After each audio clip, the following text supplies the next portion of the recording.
taking over, that's a promise, not a threat.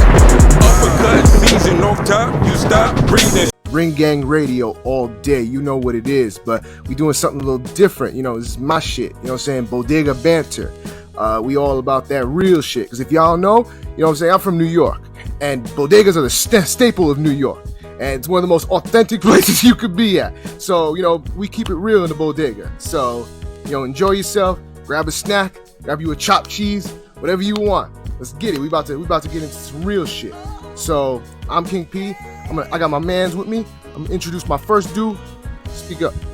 Yo, what's fly? It's your boy Conscious Pilot, aka the West Coast Avenger, #1 contender, preparing for liftoff. Destination Ring Gang Radio, man. Bodega banner, let's fly, man. Let's get it. Hey, that's what's up. My guy Pilot, had to bring him in. Straight high, elevated above the clouds. You know what I'm saying? So, glad to have you in the bodega. And last but certainly not least, I got a real special guest with me. I'm gonna let him introduce himself. It's Broadway Joel, the voice of Dominican boxer. Think about a Dominican fighter right now. You thought about him current? I interviewed him. So just know I'm the voice of Dominican boxing. We about to turn this fucking bodega up. Let's go. That's what's up, my guy Joel. He is the voice of Dominican boxing. Ain't nobody go harder about Dominican boxing than Broadway Joel. That's my guy. You know what I'm saying? So he here in the bodega, he about to turn it up. You know what I'm saying? Let's get it. So, you know, we got a couple things we're gonna talk about. We're gonna talk about some boxing first. So, you know, we got nice cards this weekend. You know what I'm saying? Saturday gonna be a hell of a night for boxing. And we're about to get into the first card, you know what I'm saying? Something we've been waiting for a minute, or at least I've been waiting for. I don't know what I'm saying. You know, we've got, you know, one Katie Taylor versus Amanda Serrano. This is like the fight that we want for women's boxing, like forever. I've been waiting for, especially me. I've been waiting for this shit forever, and it's like took it long enough.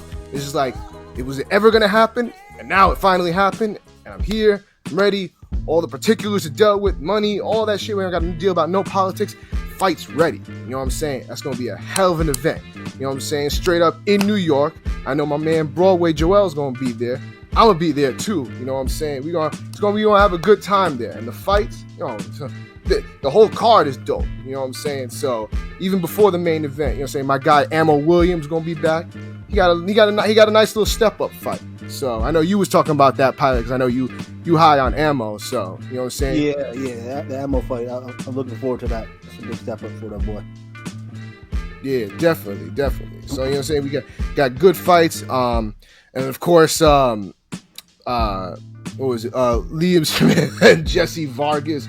Oh my God. You know what I'm saying? The man went to politics, now wants to come back in boxing. I know he pissed off a lot of people with his politics. You're going to see a lot of people that want to see him get his ass whipped. But wait, he a MAGA supporter or what? Yeah. He was, you know, spitting some of that Trump diatribe, and motherfucker was not feeling that at all. He was getting his Uncle Juan on, huh? Yeah, motherfuckers was not happy about that. So they was like, I can't wait to see him get back and get his ass beat. So, you know what I'm saying? William Smith, though, you know, it's a good fight. That should be a good fight. You know what I'm saying? I can't call, I think Leah Smith will win that fight. I think he'll get him out of there. But, you know, who knows? Who knows what Jesse Vargas still has left? But it's like, once you get out there, out of boxing, now you're coming back. He was a politician. I don't really know how much he gonna have left in him. So, it's gonna be interesting to see. So, you know, so you got that. And then, of course, the main event. That's what everybody want to talk about. You know what I'm saying? Everybody want to talk about that main event. This is going to be the fight in my opinion, I believe this is going to be the fight to bring women's boxing to the next level. You know what I'm saying? But what you think, Broadway? As far as the main event, I'm biased. I actually know Amanda personally. I've known her since I was about 14, 15. And so I've known her for quite a bit. So I'm definitely biased. I'm a root for Amanda. And all I can say as somebody who's been punched by plenty of Puerto Rican women, the Puerto Rican women from Brooklyn, they are some hard hitters. And I'm picking Amanda Serrano. She's going to drop Katie a couple times. I don't think she gets the stoppage, but I do think Katie's going to underestimate just how hard Amanda hits. And also, Katie Taylor doesn't have power to keep somebody like Amanda off of her. And although Amanda is the naturally smaller fighter, I do feel like she's the more explosive, the harder hitting. And she may not be as polished as Katie, but I've seen her train in person, and man, I've never seen anybody be so focused, be so ready for something. And by the way, I haven't seen her train for this training camp. I mean, in general, I've seen her train, and she's just a really, really hard worker. There's a hill here in Brooklyn called Miller Hill. And she posts videos all the time running up in that hill. It's one of the steepest hills I've ever seen in my life. I've ran up it a couple times, but she does 4 or 5 times, and she's putting in a lot of work. And for me, it's a real cool experience because I've seen her since the amateurs all the way to now being main event, fighting for undisputed in the Madison Square Garden, making over $1 million. You know what I'm saying? I'm proud of her. I'm rooting for her. And even my bias aside, I got Amanda winning. Okay, that's what's up. You got it by decision or stoppage or how? Yeah, I got decision. I do think she drops Katie at least once, maybe twice, because I do think Katie may not understand just the kind of aggression and power that Amanda's going to be bringing to the table. But I do think she wins by decision. Okay, that's what's up. Joel going with Serrano by decision. Can't knock it. What about you, Pilot? What you think? What you think about the fight? about the same. Like, I never really felt Katie Taylor was like that. And I think Amanda's another, it's going to be a good fight, but I think Amanda will show why she's, the better fighter. I just think she's quicker, faster, stronger. Obviously, again, she's not naturally the bigger weight. She's like a seven-time weight division champion, right?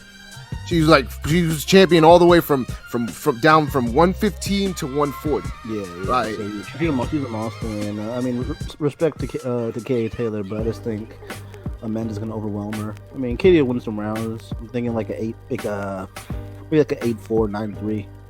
It's a 10 rounds. 10 rounds. Oh, it's 10 rounds. Yeah, my fault. Remember, women's boxing's only 10 rounds. Yeah. 2 minutes, 10 rounds. Yeah, in that case, probably 7-3, 6-4 for Amanda. I feel you. Like, see, I'm not gonna get into the whole diatribe, because like the whole 10 rounds in women's boxing for a championship fight will never sit well with me.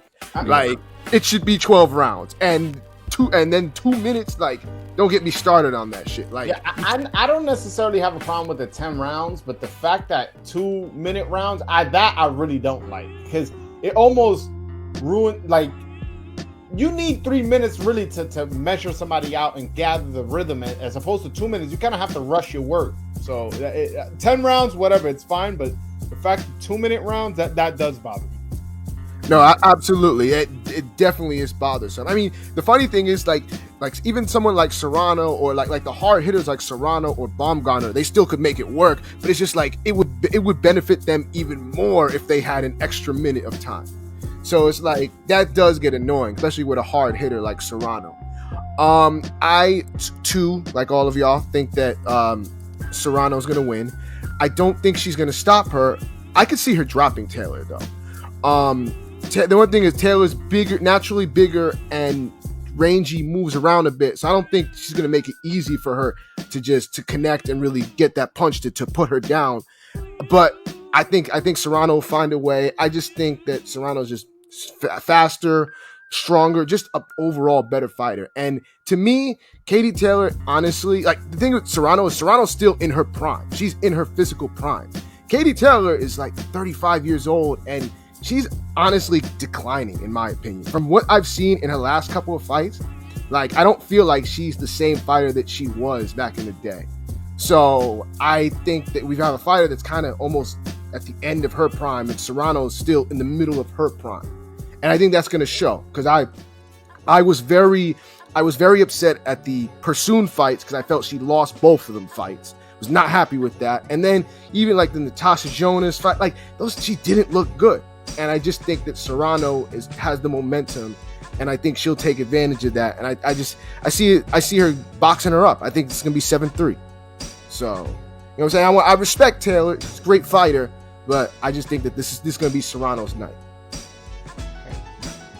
Also, to your point, Katie Taylor's 35, and I believe Amanda is 33 or 32. I believe she's 33. 30. I think she's 32. I think she's a year younger than me.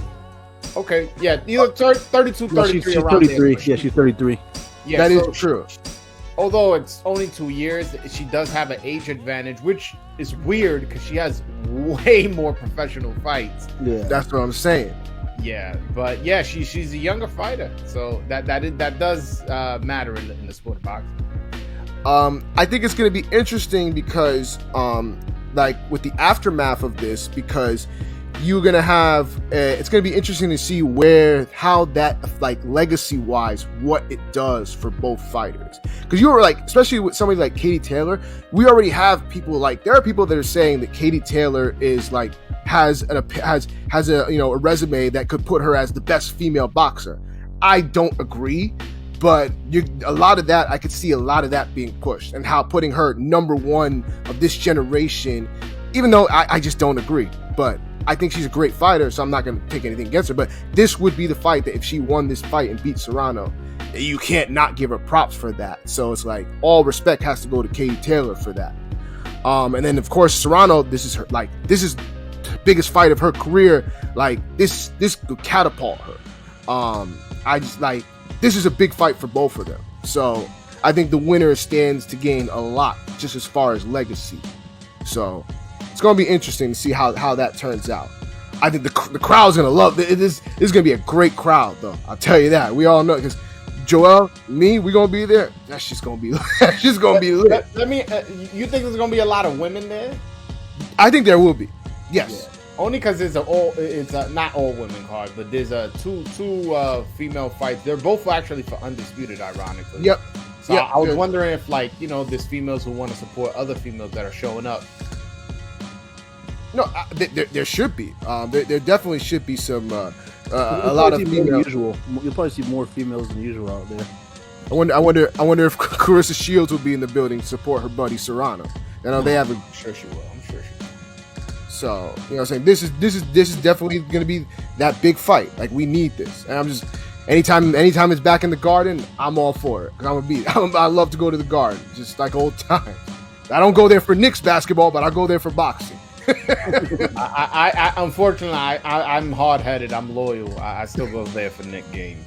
I mean, most Knicks fans are loyal. If anything else, you can say that they're loyal. So, you know what I'm saying? I got to give them props for that. But it's just, Madison Square Garden is just royalty. It's royalty. Yeah. Too much history there. Boxing, basketball. So, you know what I'm saying? It's going to be an enjoyable night. And it's going to, it's going to be unfortunate because, unfortunately, and we'll get into this now, the fight, the main event, is going to be on at the same time as Valdez Stevenson. And isn't it? No, it's not. No, it's not. Eddie Hearn confirmed that that this will be earlier than the Shakur Stevenson. Yeah, Serrano. Supposedly Serrano. Okay, because I had saw a report about that this morning, and I was like, okay, so thank God that's not true, because if they were both on the same. What'd you say, Pilot? I was gonna say I thought Taylor Serrano were gonna walk out like 7:15, and yeah. Okay, I saw the same thing, Pilot. Yeah. Okay, because if it was at the same time, I would be furious. There's no reason why it should be on a little later in the day. No, and King P, I don't know if you noticed, these ESPN cards have been coming on super late, even when they're on the East Coast. I was at the Berlanga fight. Yo, I got home like fucking like 2:30 in the morning or some shit like that. Yeah, it's ridiculous. Yeah, so Shakur Stevenson, that's also a ESPN fight. So that fight is gonna probably the undercard is probably gonna start at 10 p.m.